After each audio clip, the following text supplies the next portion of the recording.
সুযোগ সুযোগ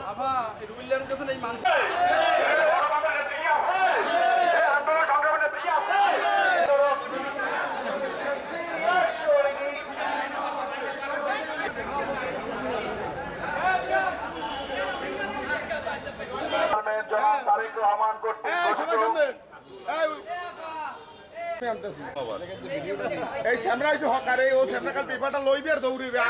আজকে আমরা সদর রোডস্থ দলীয় কার্যালয়ে এসে আমাদের লিফলেট বিতরণ কর্মসূচি এখানে বক্তব্য সংক্ষিপ্তভাবে বক্তব্য রাখবেন বরিশাল মহানগর বিএনপির সম্মানিত সদস্য। এই লিফলেট বিতরণ ও গণসংযোগ এবং পথসভার আজকের প্রধান অতিথি বিএনপি নেতা ৯ নং ওয়ার্ড বিএনপির রিয়াজুর রহমান উপস্থিত রয়েছে।